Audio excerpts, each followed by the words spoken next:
7th class. Yes, students.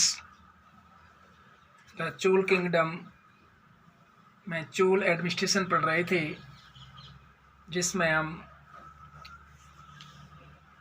यहाँ last में यानी जो कमेटी बनाई जाती थी उसमें गांव में जो कल्टीवेशन के लिए, खेती करने के लिए, खेती की नाप तोल करने के लिए, कलेक्शन टैक्स को एकत्रित करना और उसका कैलकुलेशन करने के लिए building and repair of water tank and irrigation canals, यानी वाटर टैंकों का निर्माण, रिपेयर करना और निर्माण करना, कैनाल्स का निर्माण करना, मेंटेनेंस, रोड और टेम्पल, मंदिरों और सड़कों का देखरेख करना, इन सेटलिंग ऑफ डिस्प्यूट्स और विवादों का निपटारा करना।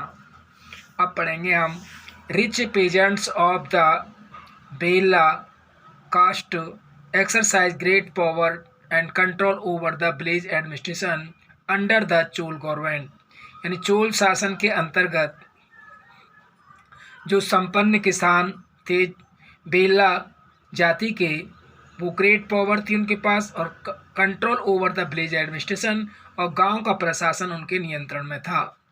The Chola Kings awarded them important titles and give them important office at the centre, और चोल राजा उनको पुरस्कार में महत्वपूर्ण उपाधियाँ और महत्वपूर्ण ऑफिस केंद्र में देते थे। According to the Attur Uttaramerur inscription, the required criteria to become the members of a village council वर, उत्तरामयूर के जो इंस्क्रिप्शंस हैं उनके अनुसार required criteria of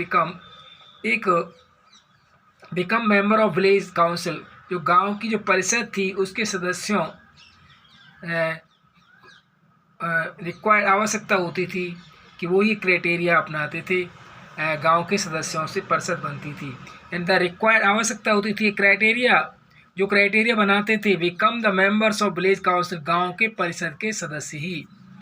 they should have their own land on which they pay tax, यानी उस ग्रामीण परिषद के जो सदस्य होंगे उनके लिए किस प्रकार के क्राइटेरिया की आवश्यकता थी, उसमें निम्न क्राइटेरिया होना आवश्यकता ग्रामीण परिषद के होने के लिए। इनमें फर्स्ट है they should have their own land on which they pay tax, उनके पास अपनी ज़मीन होनी चाहिए और जो टैक्स अदा करते हों, टैक्स का भुगतान करते हों।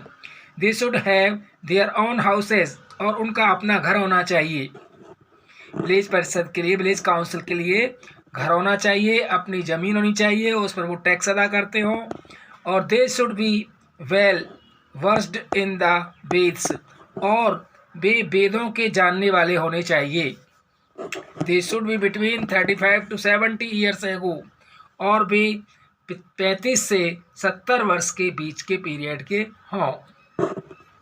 They should be honest and well versed in administrative matters, वे ईमानदार होने चाहिए और साथ ही अच्छी प्रकार से प्रशासनिक मामलों के जानकार होने चाहिए।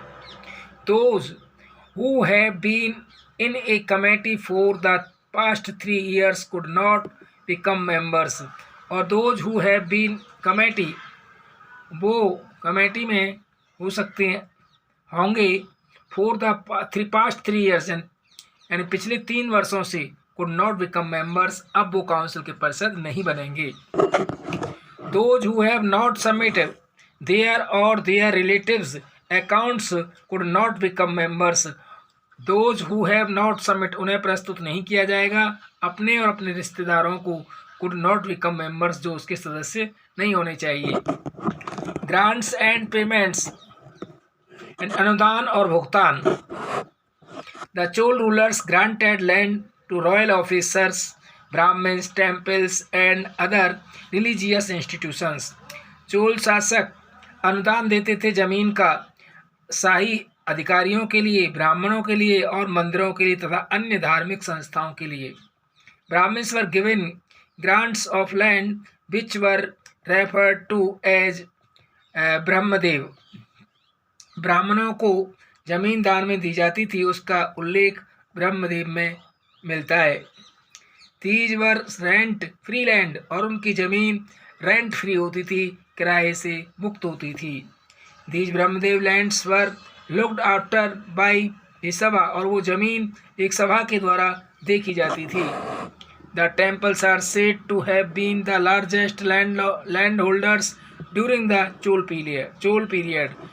पीरियड के दौरान, और एक लार्जेस्ट लैंड होल्डर्स, एक बड़ा लैंड होल्डर्स ज़मीन का मालिक है बीन होता था, जिससे द टेम्पल आर सेड, मंदिरों के लिए कहा जाता था कि वो है एक बड़ा ज़मीन का रखवाला होता था।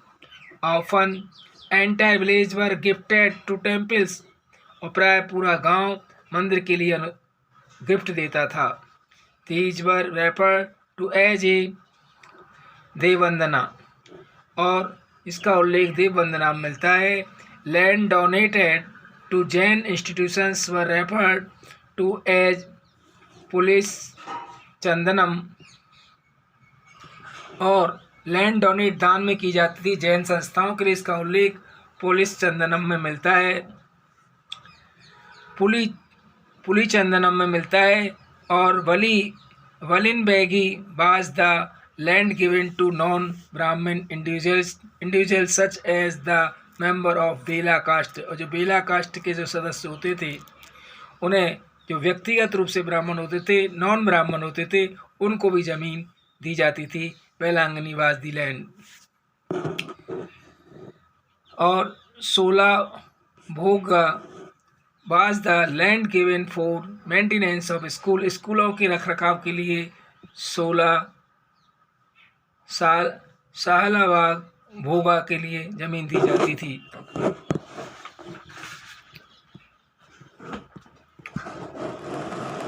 वारफेयर ऑफ वेल्थ, यानी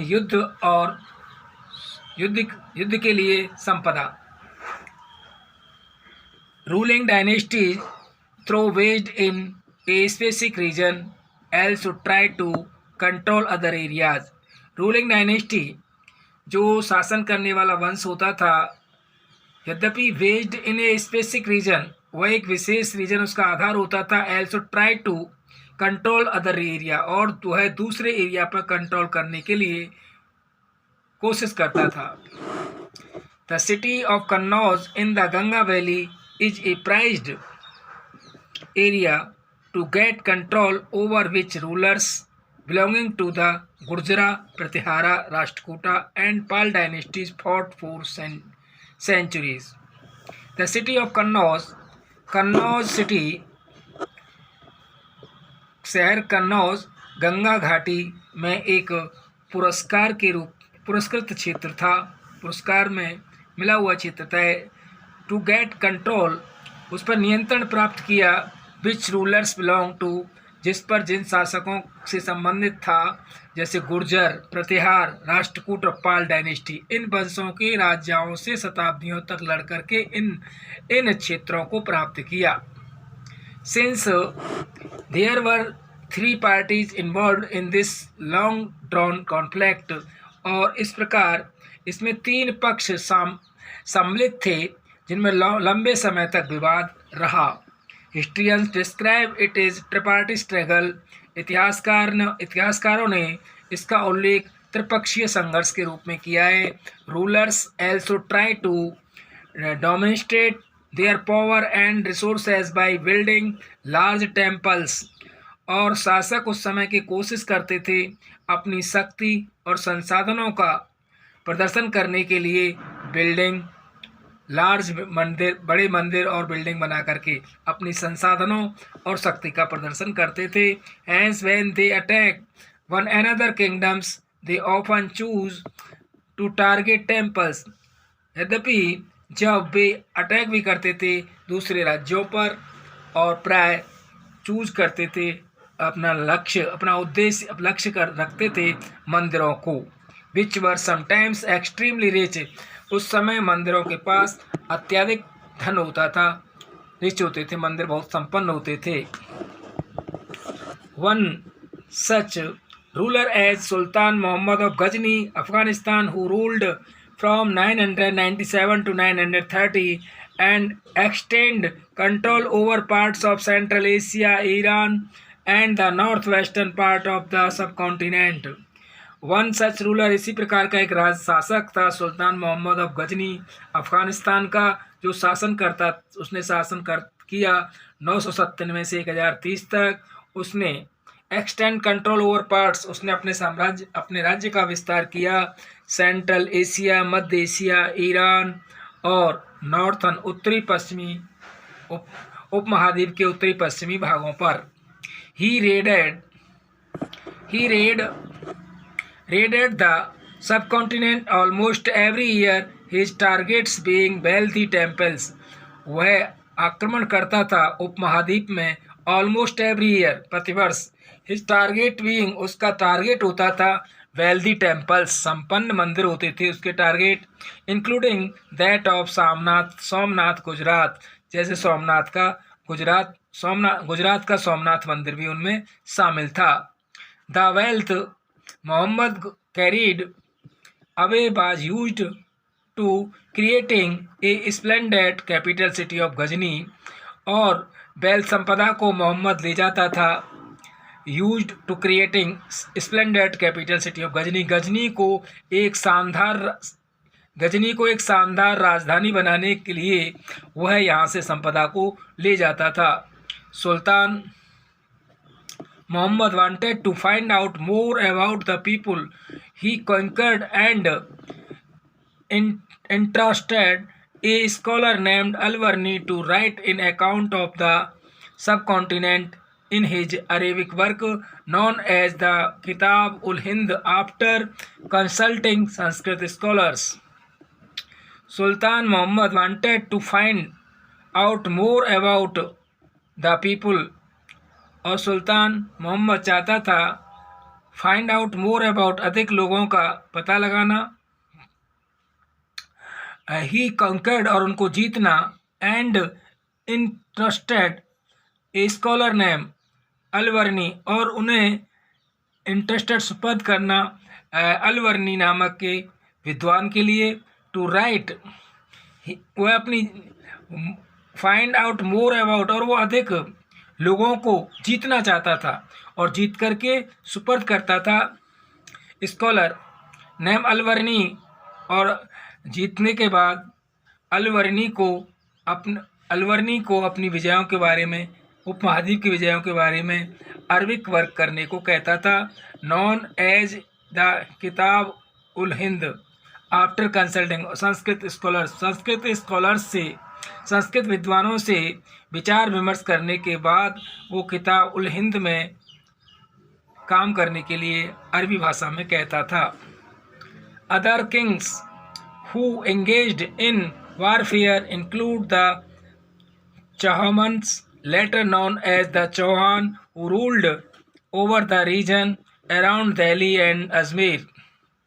अदर किंग, और अन्य राजा भी जो कि वारफेयर यानी युद्धों में शामिल रहते थे, उनमें Chauhan later known as Chauhan, बाद में उन्हें चौहानों के नाम से जाना जाता था, who ruled over the region around Delhi and Ajmer, उन्होंने दिल्ली और अजमेर पर शासन किया।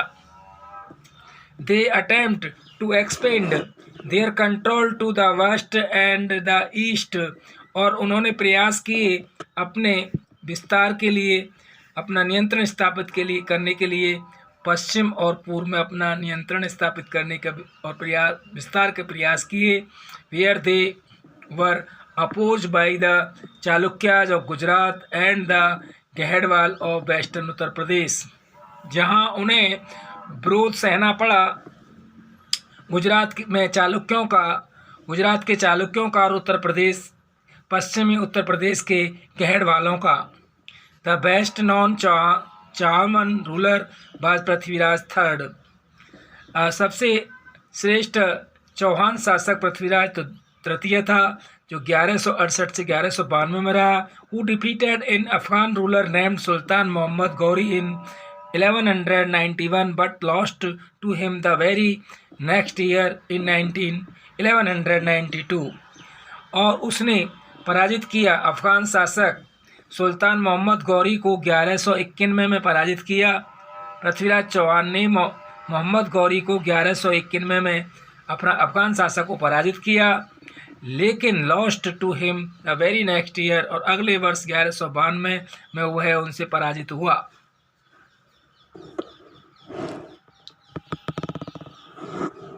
From Uraiyur to Thanjavur,